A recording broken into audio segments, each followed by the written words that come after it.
let me please introduce to you Lauren Eckman.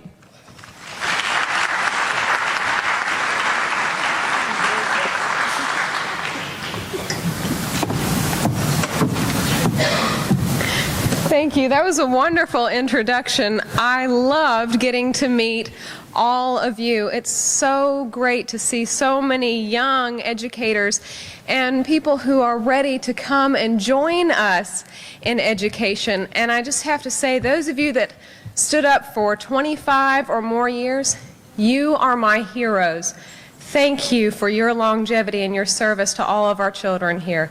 That is just wonderful. Can we give everybody one more round of applause, because you're just wonderful. Thank you.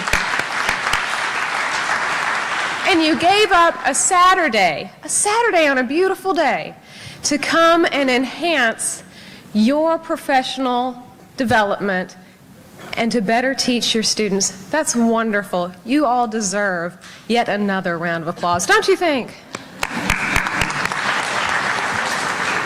So I absolutely love the name of this conference, Impacting Student Learning.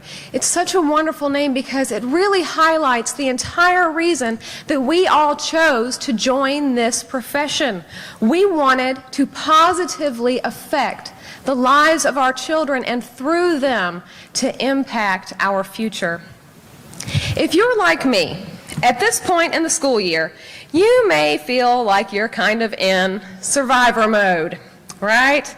You have lesson plans, meetings, professional learning, meetings, field trips, meetings, fundraisers, meetings, prom, paperwork, meetings, Georgia milestones, TEKS, and then more meetings, am I right? So it's understandable that many teachers feel like they're a contestant on Survivor. By March, many teachers, and may I dare say most teachers, feel like they have days like they are just barely hanging on.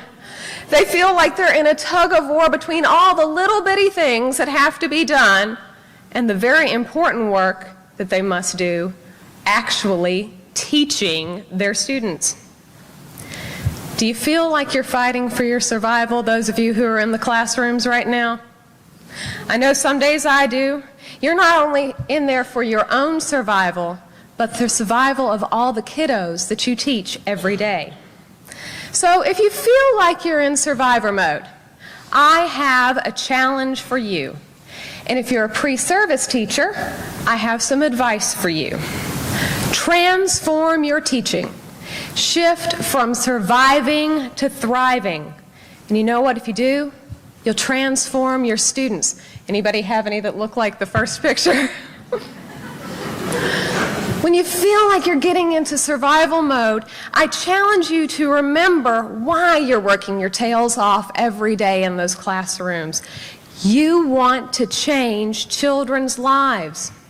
Teaching children gives us the opportunity of a lifetime every single day, because we have the opportunity to change lifetimes beyond our own through our children.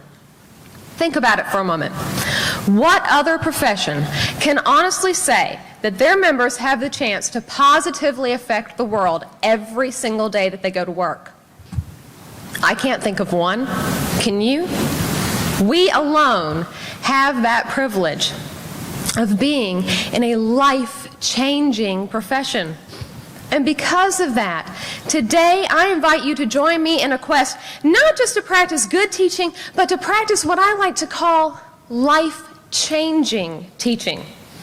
Life-changing teaching goes beyond pedagogical knowledge, educational theory, curriculum, lesson planning, classroom discipline. Yes, all of those things are very important, and they must be present in order for us to be effective. But I challenge you to go beyond being an effective teacher. I challenge you to be a life-changing teacher for your students. Think back to your own time in the classroom as a student. Did you have a teacher who changed your life? If you're like me, you can probably think of at least one who altered the course of your life. Mine was named Mrs. Batch, and she was my first grade teacher. Back then, I was a shy child. Oh my, has that changed? I was quiet and I was shy for two main reasons. Well, number one, my mama told me that I had better get an A in conduct or I was going to get a whooping when I got home. So I was scared to talk at school, and I clamped down, and then when I got home, I would be motor mouth all day long until she'd have to say, "Lauren, no more talking. We're going to play the quiet game for 5 minutes." The other reason that I was so hesitant to talk is that I had problems with my mouth. I had a birth defect, and because of that, I had to have lots of metal contraptions in my mouth that gave me a speech impediment. And I was shy, and I was embarrassed, and I was afraid that people were going to make fun of me. My students now think this is very funny, and they say, "Wait a minute, you're an English teacher and you had a speech impediment. Isn't that called irony, Miss Eckman?" Well, Miss Batch, she noticed my reserve, she noticed my shyness, and she worked to instill confidence in me. And she did this by playing to one of my strengths, reading. You see, I absolutely loved to read. I would read anything that I could get my hands on. Excuse me. But when I read, I always read silently. I did not want to read aloud. Can you imagine why? Well, one day, she gave me one of the greatest gifts that I've ever received in my life. In fact, I have it with me today.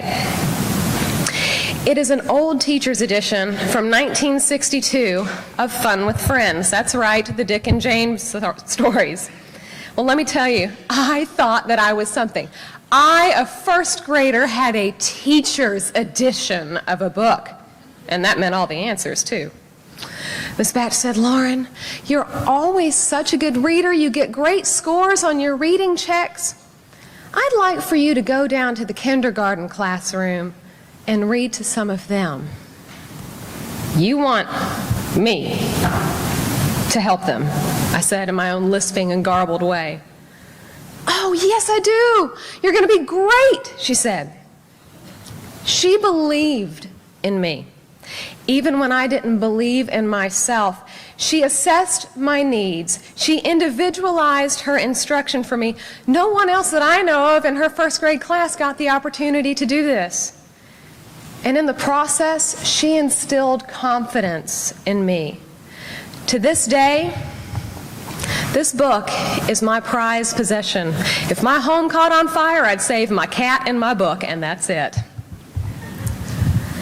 She went above and beyond, and she helped me by showing me that someone cared, that someone believed in me, and that someone had the kindness and willingness to help me.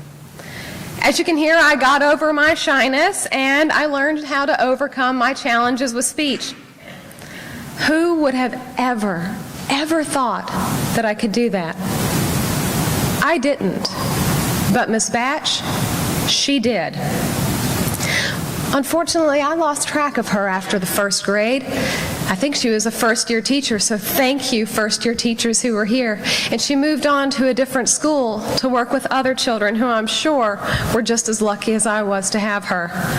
But wherever she is, I owe her so much because she changed the course of my life forever.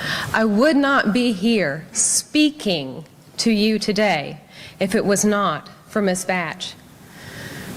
I believe that each and every one of us can be a Miss Batch for our children. We can be life-changing teachers this school year and every school year if we employ 4 key aspects of life-changing teaching. First is believing that you can reach every single child who ever enters your classroom. Second, believing that every single child can indeed learn and make progress. 3, showing your love and your compassion, as Miss Batch did, for all of your students. And finally, demonstrating a passion for our profession. So let's move on to that first aspect of life-changing teaching, reaching every child. Allow me to give you a little background information on what I do, because my school is just a wee bit different.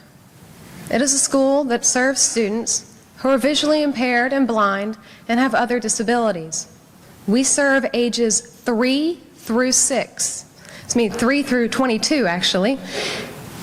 Our youngest are 3 to 6, and they live at the school. Almost 80% of our students travel every weekend to come and stay in cottages so that they can be served by our teachers. That's a hard thing for a parent to make a decision to let almost a toddler go and live with strangers and be raised by them until the age of 22. Well, I teach the 14 to 22 population. I have the big boys and girls, and usually I'm the shortest one in my classroom. And one of my little girls, she came to us when she was in the 9th grade. She had never been away from home before, and when she arrived, her mother told me that she wouldn't talk, that she would never talk to anyone, and that I should just kind of write it off that she was ever going to open up and talk to me. Challenge accepted. So I observed my little girl for a while, and I noticed that she was reading a large print copy of Twilight. Now, I have to be honest with you. I had absolutely zero interest in reading about sighing vampires and werewolves, but I had a great interest in reaching her. So I asked her about the books, and I asked her if I could borrow it. Oh my goodness, this little girl who would never talk, her eyes lit up and she said, "Okay." She gave me the book. I went home and I read it in one night. I came in, I discussed it with her, and she started talking to me. Well, then she brought me all the rest of the series. Oh my, vampires and werewolves. And we talked about each of those. She was Team Edward, I was Team Jacob, so those of you who are familiar, there were some heated debates going on there. And then she brought me the movies. Oh my, I love my children. Well, as we were talking, I realized that some of the other students had an interest and started pulling them into the conversation. And then I'd started referring to the vampire books during our class discussions, and she would talk there too. And lo and behold, the little girl who her parents said would never speak to a teacher or any peers was not only talking to me, but more importantly, she was talking and making friends. You see, we can reach every child. And one of the ways that I say to do that is to become current not just in best practices, but become current in their practices. We cannot expect them to meet us where we are. I mean, look, I love Downton Abbey, I read Southern fiction, and I listen to Led Zeppelin. I'm not exactly what my kids would call gangsta, okay?